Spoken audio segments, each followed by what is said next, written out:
Welcome to Living from the Heart. I am your host, Tina Thrussell, light dancer, co-founder of Best You Can Be and messenger of the Shin, the way of the heart. Before I bring today's guest onto the show, I'd like to draw your attention to the words that are crawling along the bottom of your screen that invite you to subscribe for a complimentary uplift every other Tuesday morning. Neil, my wonderful husband, life partner, business partner, and I share an inspirational article, a YouTube video, a quote of the week every other Tuesday morning by email. And we'd love to share our inspirations with you. So feel free to subscribe at bestyoucanbe.ca as it appears on the screen. So today is an interesting show in that my guest today is someone who I invited without having really known all that well. All of my guests to date have been very good friends that I've known for a long time, and I can vouch for being people who live from the heart based on the experiences that I've had with them. And I've often said that living from the heart is living from a place of trust and being willing to listen to that inner voice. And I did that as I was planning for this show and thinking about who am I going to invite to be on this show.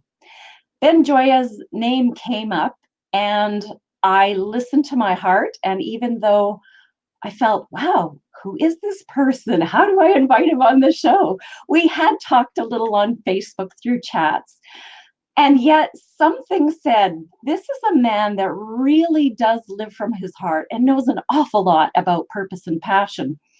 And after I invited him to be on the show, I did a little investigation to get to know who he is. And I thought, wow, my gut was really listening, providing the information, and I'm so glad I listened.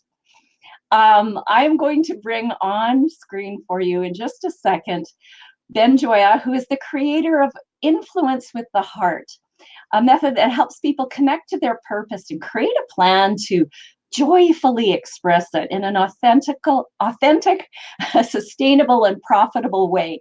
And this really does speak to me because living joyfully and fulfillingly and on purpose is really important. And the fact that Ben uses his Influence for the Heart method to help people come to that place of joy and fulfillment is exciting to me. So welcome to the show, Ben. Thank you so much, Tina. It's an honor and a pleasure to be here, and I want to thank your intuition as well for the invitation. Yeah. So I think I'd like to jump in right away. We had a little bit of conversation yesterday, and we talked about how the show to date has really been a lot of discussion. The themes commonly seem to be, when it comes to living from the heart, about trusting that quiet inner voice of the heart, of living with what feels right, what makes you feel above the line, as we say, rather than below the line, and what brings a sense of joy into your life. And living purposefully certainly also helps to bring that sense of joy. And what excites me is this new aspect that I don't think we've touched on, and that is, how do you connect your purpose into your life and the work that you do so that it is more joyful? So are you willing to speak to that a little bit? Absolutely, it would be a pleasure. Thank you. Gosh, there's so much to that, and I just want to start off with saying I stuck my head down for a moment because I love that term you said, you shared about being above the line, operating above the line, or at least holding the intention to operate above the line, and doing your best to make it happen. Yeah, I appreciate that quite a bit, and yeah, purpose is such an interesting thing because I think so many people, there's this, at least at this point, a charge around that word. It's like, oh my God, what's my purpose? Am I expressing my purpose? How am I expressing my purpose? And then I think it gets really tied up with things like fulfillment and, all this kind of like, it get a lot of static, a lot of noise, right? Yeah. So I want to kind of call that out first. And then for everybody who's watching and listening, just this idea that we know what our purpose is. You know what your purpose is. Like, you might not have it beautifully articulated. You might not have woven it into what you're doing in your work in your life every day, but you know what that is. Um, so, allow yourself to start in that place before we go any further. So Tina, how's that for a kickoff? allow yourself to be in the knowing. Yeah. Instead of telling yourself you don't know and questioning and searching. Is that what I'm hearing you say?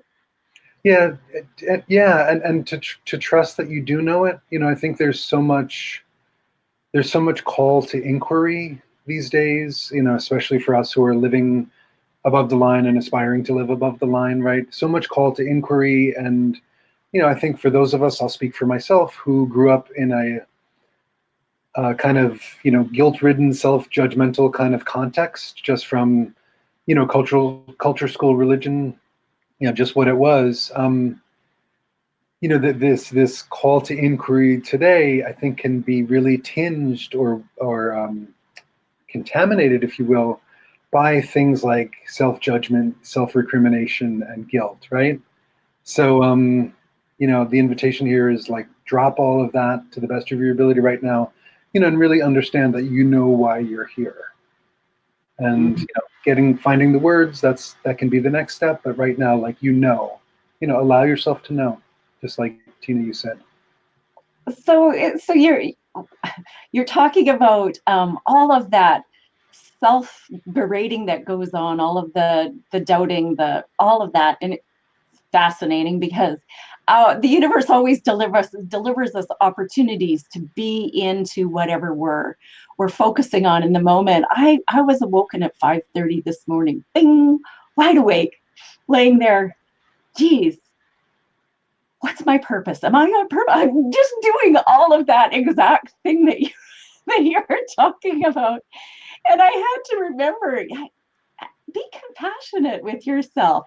And I think about how the fact that you have this loving kindness message, and this seems to really tie in here.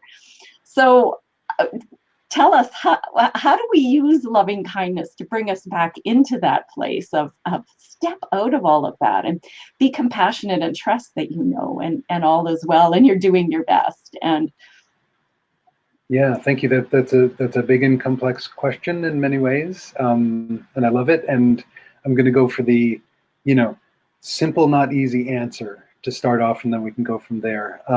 So, teeny bit of context. I've been a practicing meditator, like sitting on a cushion meditator, for about 13 years now, coming up on 13 years, and did one kind of practice for 12, and then this year really discovered loving kindness meditation in a brand new way.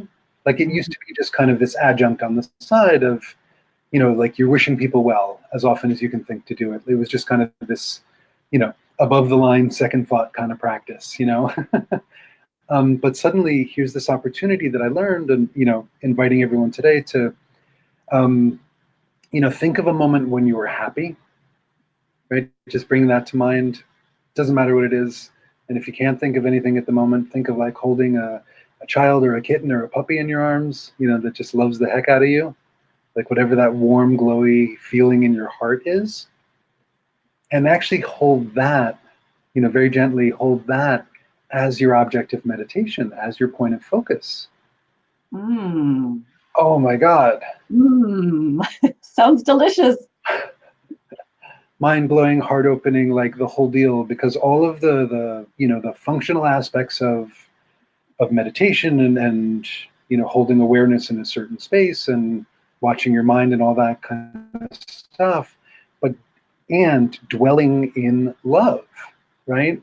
So not only sitting on the cushion, like dwelling in love, but like, imagine driving in your car and just kind of letting that glow be coming out toward everybody around you. Like, that sounds like a really pleasant way to drive to work, rather than in traffic doing your thing.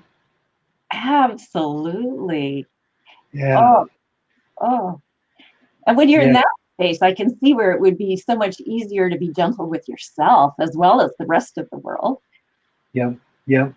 Yeah, it's amazing. I mean, so many benefits from sitting in this place, being right in this place, of the heart, from the heart, whatever preposition you want to use.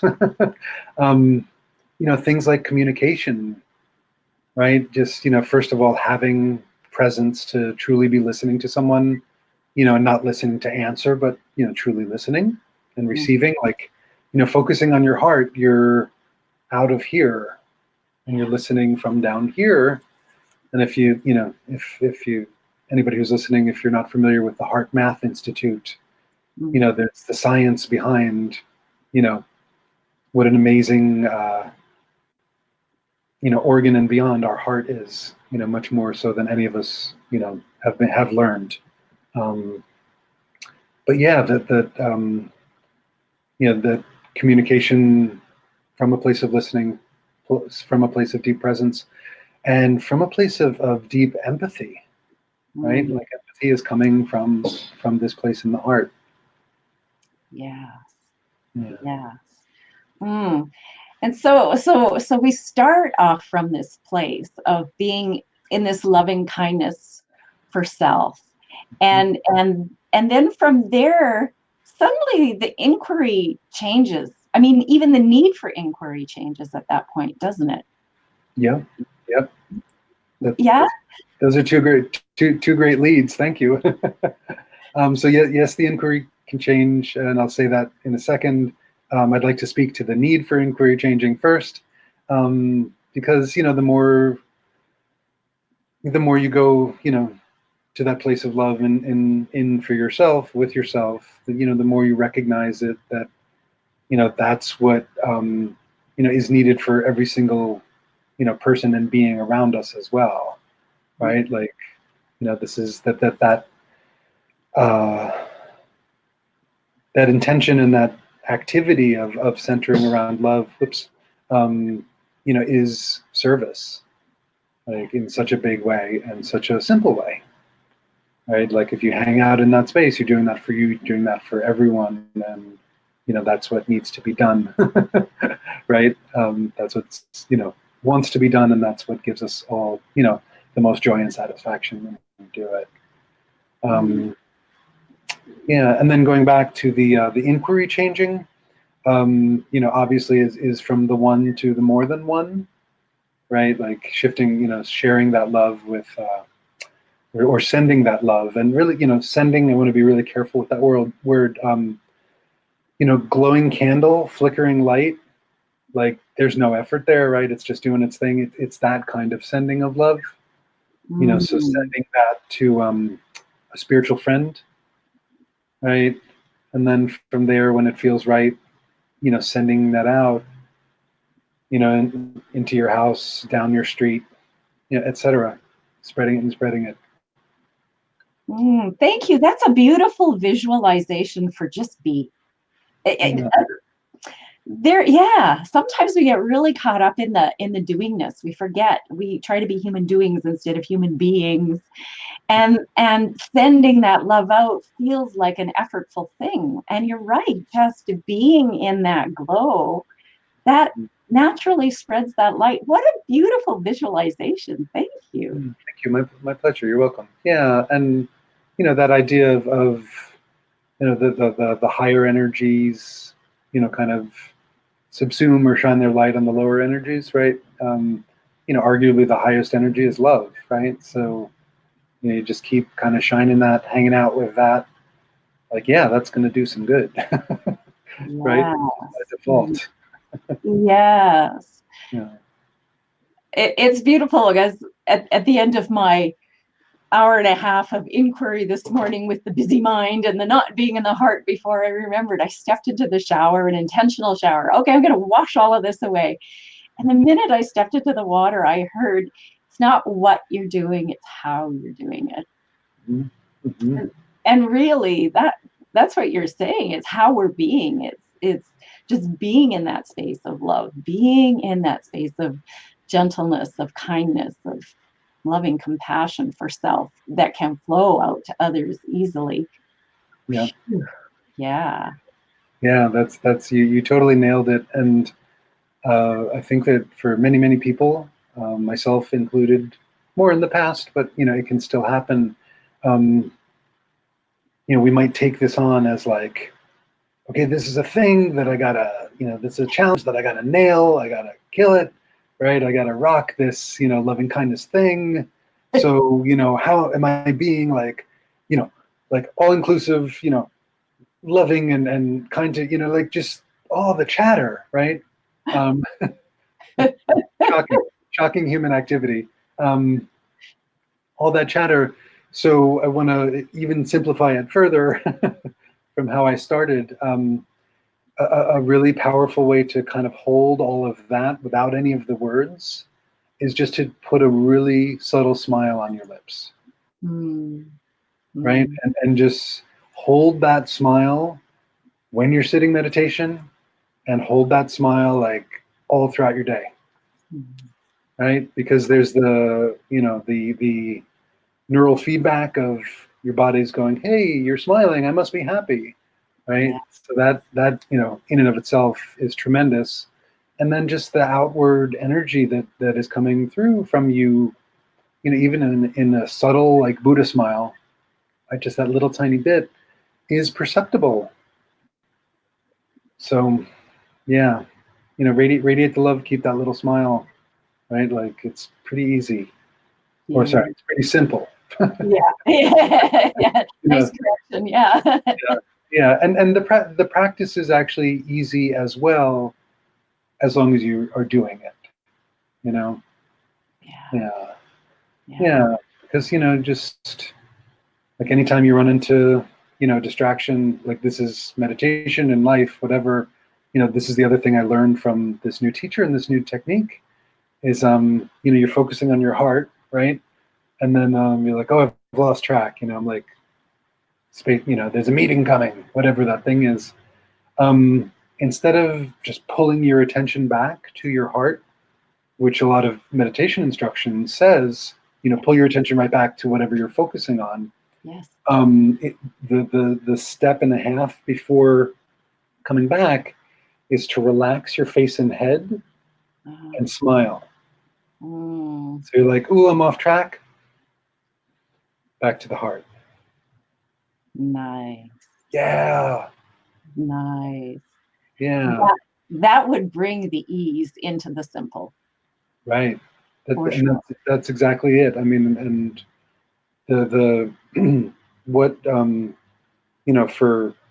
for people who meditate, who understand kind of the what's the word, the mechanics of meditation, Mhm. um, that relax step, according to this, from what I'm understanding in 2019, that relax step is what the Buddha taught as like the core of meditation when he taught meditation.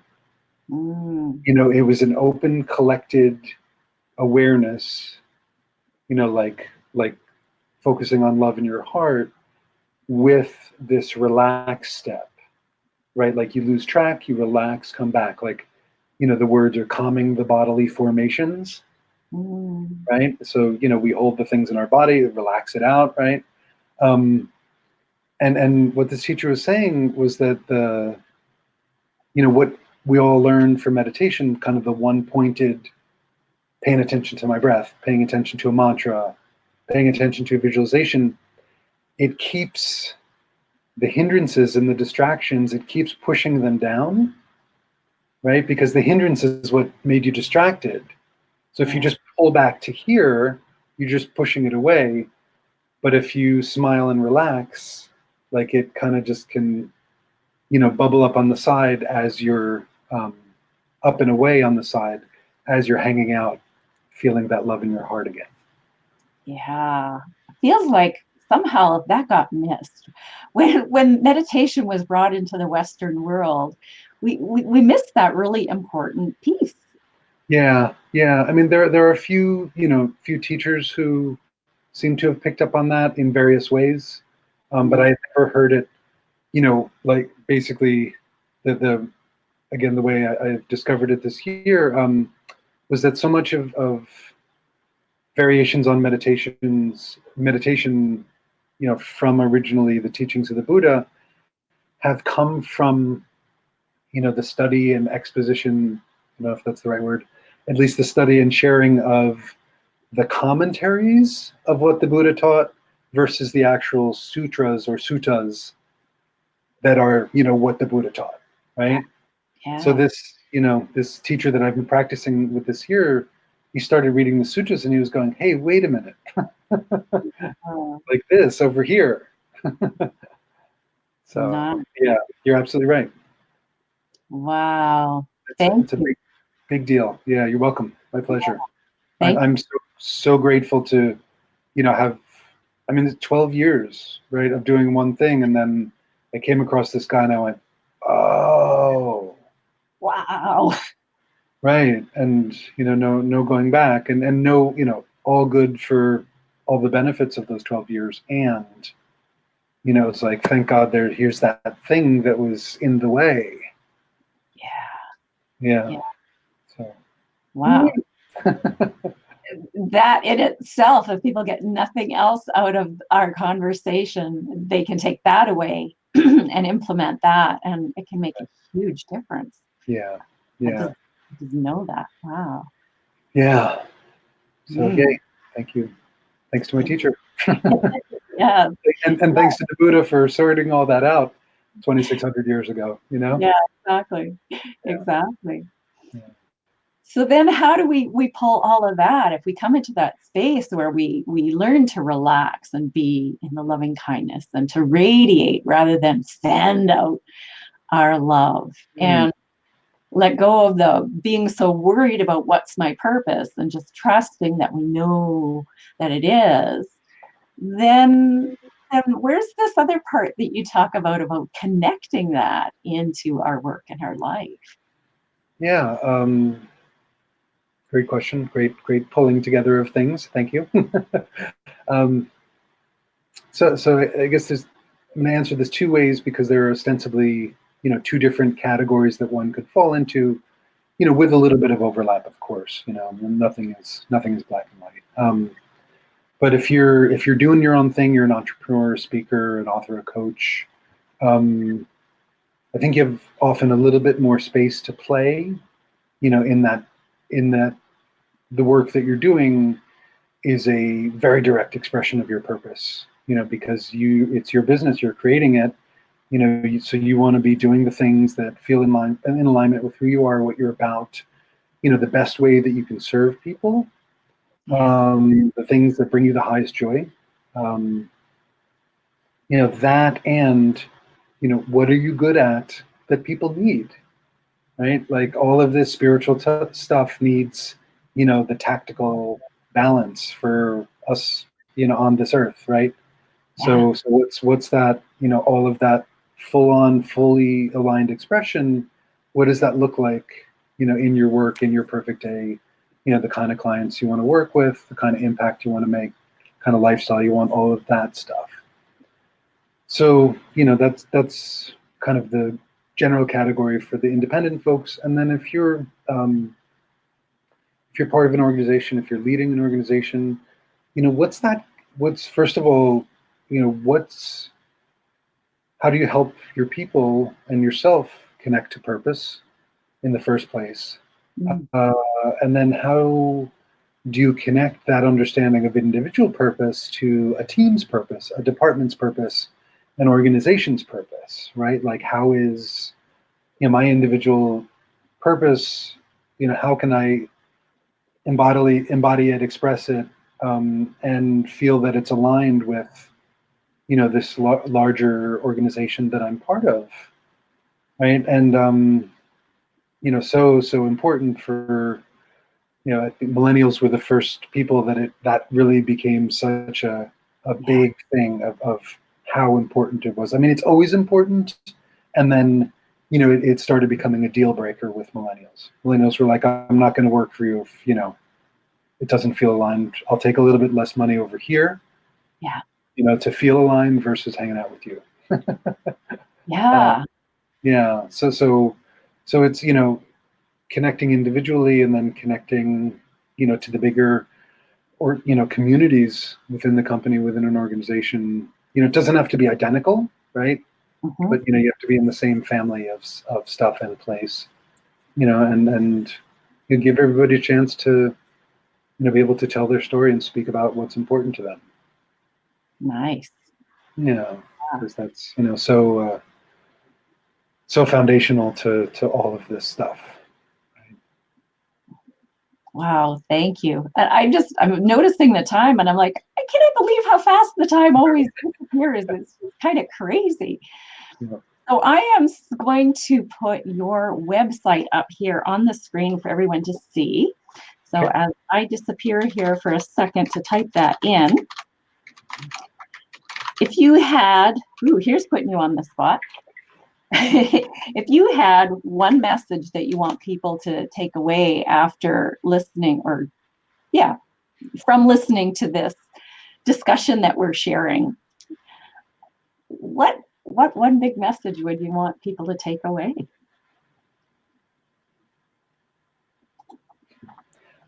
Excuse me. If you are a meditator, uh, consider changing, try out this meditation from the heart, right? Like using your heart as, using the glowy, warm feeling as the object of meditation. Mm-hmm. Strongly encourage it. And, when you come off track, relax your head, face, smile, come back, right? It's the whole technique right there. And if you're not a meditator, I invite you to do that and even start with 1 minute a day. Mm. Go a little crazy and go for 5, but daily consistently is the most important thing. Absolutely. And it occurs to me that if you thought about it as just being a minute to do that, then you could do that several times within your day. Whenever you feel like life's feeling like that little hamster wheel, or like you're going to fly apart with the overwhelm, or someone's got you worked up, and to come into that space of hold that little kitten fuzzy worm feeling in your heart and just be with that for a while and relax your face. Wow, how easy it would be to create more joy and ease and grace in your day if you did this several times a day. Yeah, and be in that open, receptive space where intuition, innovation, creativity, and magic happen. Yeah. Oh, thank you. Welcome. So influencewithaheart.com. And I remember hearing that you have some really neat gift for people if I they do. go to the /unique tab, right?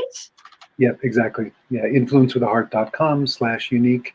It is a 10 question or 10 statement checklist. You can do it in about 5 minutes.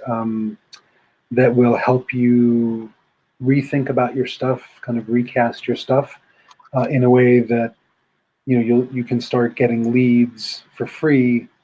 Speaking the truth about yourself and what you offer, and get a whole bunch of referrals. So basically, it's getting all the leads and all the business you want, without spending a dime or selling your soul. Nice. Yeah. So there it is, folks, on the screen, influencewithaheart.com, unique, to get your complimentary 10-step checklist from Ben Gioia. Have I Yeah. got that right? Thank you. Thank you. I was just checking the spelling. Okay, good stuff. It's the editor in me. I understand. I have a natural editing affinity too. So, Yeah. oh, wow, what a joy it's been having this conversation with you, Ben. And I Indeed. know that you've offered me something to take away for sure Mm. and use in my daily life in what I know will be a beautifully enhancing way. And I'm very grateful to you for that. And I know that anyone who listens in is also going to be taking away something really practical and yet so potentially life-changing Thank you. that it's brilliant. Yeah. Brilliant. Yeah. Thank you. And not taking the credit. I agree with everything that you just said. Truly life changing. So, Yeah. yay. Yeah, and I invite you as our listeners, if you like what Ben is saying, you like his energy, do take a look at his website, see how he can help you connect you to your purpose in more areas of your life. Thank you again, Ben. It's been a pleasure. I invite everyone to tune in next week when my guest will be Jamie Adamchuk, another gentleman of great passion who lives life on fire. Excited to share next week with him as well. Thank you all for tuning in. Thank you for sharing this video with others. Spread the word around about incorporating some loving kindness into your life. Thank you, Ben. Thank you, Tina. Thank you, everybody. Bye-bye. Ciao for now.